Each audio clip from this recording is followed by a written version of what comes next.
অভিষেক বন্দ্যোপাধ্যায়ের সঙ্গে দীর্ঘ বৈঠকের পর ভরতপুরের তৃণমূল কংগ্রেস বিধায়ক হুমায়ুন কবিরের নতুন দল গঠন স্থগিত রাখার সিদ্ধান্ত শুধু একটি ব্যক্তিগত রাজনৈতিক মন নয়, বরং বর্তমান পশ্চিমবঙ্গ রাজনীতির অভ্যন্তরীণ কাঠামো, নেতৃত্বের প্রভাব এবং দলের সংকট মোকাবিলার কৌশলের একটি গুরুত্বপূর্ণ প্রতিচ্ছবি।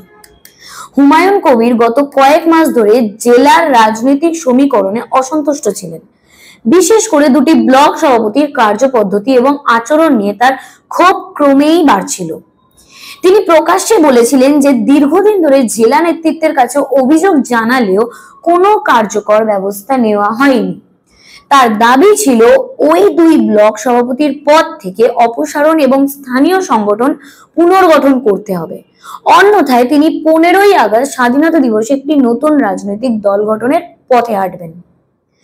এই ঘোষণা স্বাভাবিকভাবেই রাজনৈতিক মহলে আলোড়ন সৃষ্টি করে, কারণ একজন বর্তমান বিধায়কের দলত্যাগ এবং নতুন দল গঠন রুলিং পার্টির জন্য একটি তাৎপর্যপূর্ণ ধাক্কা হতে পারত।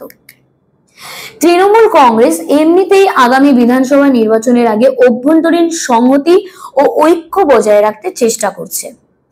সেখানে দলের ভেতর থেকে ভাঙন বা বিদ্রোহী সুর পরিস্থিতিকে জটিল করে তুলতে পারত। এই প্রেক্ষাপটে অভিষেক বন্দ্যোপাধ্যায়ের সঙ্গে হুমায়ুন কবিরের বৈঠক অত্যন্ত তাৎপর্যপূর্ণ হয়ে ওঠে। প্রাপ্ত তথ্য অনুযায়ী প্রায় 3 ঘন্টা ব্যাপী এই বৈঠকে হুমায়ুন কবির নিজের অসন্তোষ, স্থানীয় নেতৃত্বের সঙ্গে দ্বন্দ্ব এবং সাংগঠনিক দুর্বলতার বিষয়গুলি খোলাখুলি তুলে ধরেন। অভিষেক বন্দ্যোপাধ্যায় মনোযোগ সহকারে সব কথা শোনেন এবং আশ্বাস দেন যে দল তার অভিযোগগুলিকে গুরুত্বের সঙ্গে বিবেচনা করবে এবং দ্রুত সমাধানের চেষ্টা করবে। একই সঙ্গে তিনি স্পষ্ট করে দেন যে দলের নেতারা জনসম্মুখে অতিরিক্ত মুখ না খুলে অভ্যন্তরীণ আলোচনার মাধ্যমে সমস্যার সমাধান করবেন এবং কোনরূপ সাম্প্রদায়িক সম্প্রীতি বিরোধী বা বিভাজনমূলক মন্তব্য থেকে বিরত থাকবেন। এই বৈঠকের পরিবেশকে উভয় পক্ষই সৌহার্দ্যপূর্ণ বলে বর্ণনা করেছেন। হুমায়ুন কবির বৈঠক শেষে সাংবাদিকদের জানিয়েছেন যে তিনি অভিষেক বন্দ্যোপাধ্যায়ের নেতৃত্ব ও আশ্বাসে পূর্ণ আস্থা রাখছেন এবং তাই আপাতত নতুন দল গঠনের সিদ্ধান্ত স্থগিত রাখছেন। তার বক্তব্যের মধ্য দিয়ে এটা স্পষ্ট হয় যে তার ক্ষোভ এবং হতাশা সম্পূর্ণভাবে মুছে না গেলেও দলের শীর্ষ নেতৃত্বের প্রতি আস্থা ফিরে এসেছে।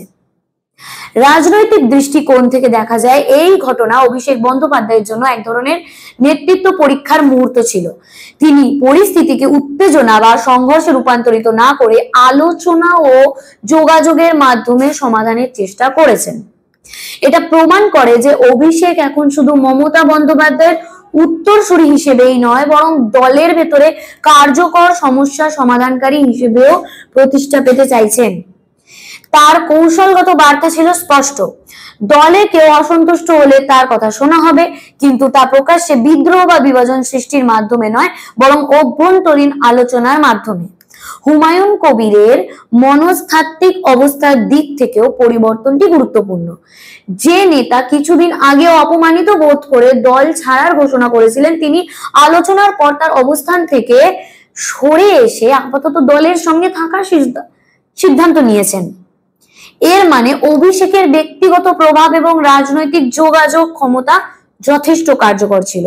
তবে এটাও সত্য যে হুমায়ুন কবিরের দাবিগুলি যদি নির্দিষ্ট সময়ের মধ্যে পূরণ না হয়, তাহলে এই ক্ষোভ জেগে উঠতে পারে। সুতরাং এই সমঝোতা আসলে এক ধরনের সময় কিনে নেওয়ার কৌশলও হতে পারে। সাংগঠনিক দৃষ্টিতে এই ঘটনা দলের স্থানীয় ও কেন্দ্রীয় নেতৃত্বের মধ্যে বিদ্যমান টানাপোড়েনের একটি নমুনা। ব্লক সভাপতিরা সাধারণত দলীয় ঘাঁটিতে অত্যন্ত প্রভাবশালী এবং তাদের সঙ্গে দ্বন্দ্ব মানে স্থানীয় পর্যায়ে সমর্থন ভিত্তি দুর্বল হওয়ার ঝুঁকি।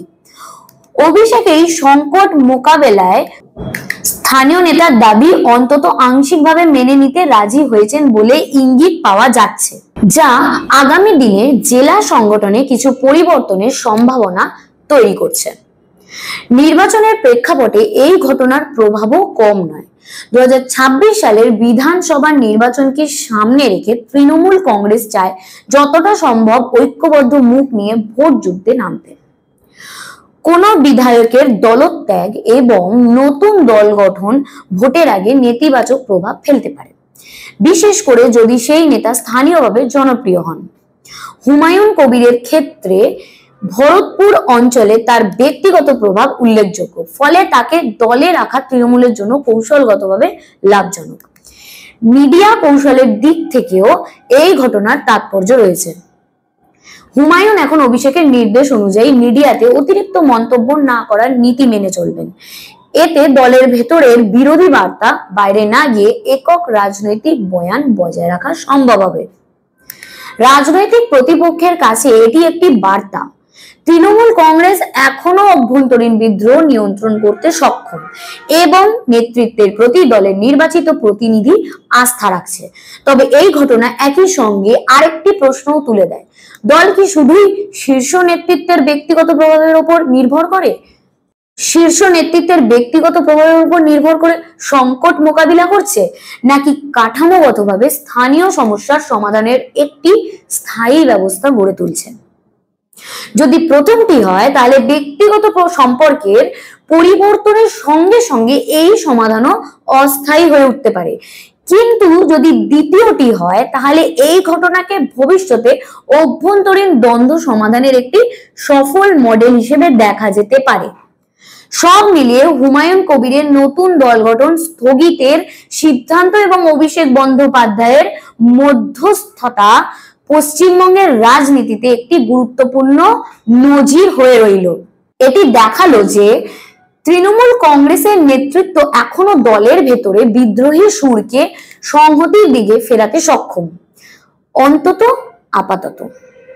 তবে একই সঙ্গে এটি একটি সতর্ক সংকেত বটে। স্থানীয় স্তরে অসন্তোষ যদি সময় মতো এবং কার্যকরভাবে সমাধান না হয়, তাহলে আগামী দিনে এই ধরনের সংকট আবারও মাথা তুলতে পারে এবং তখন হয়তো শুধু আলোচনায় সমাধান মিলবে না। এই মুহূর্তে অভিষেক বন্দ্যোপাধ্যায়ের নেতৃত্বে দল সেই ফাঁক ফোকর মেরামতের চেষ্টা করছে, কিন্তু তার সফলতা নির্ভর করবে তিনি কতটা দ্রুত এবং কার্যকরভাবে হুমায়ুন কবিরের মতো নেতাদের দাবি পূরণ করতে পারেন এবং তাদের আস্থা দীর্ঘমেয়াদে ধরে রাখতে পারেন তার ওপর। আরো বিশদ জানতে আমাদের দ্য প্রেসম্যান টুডে বাংলার পর্দায় নজর রাখুন। নমস্কার।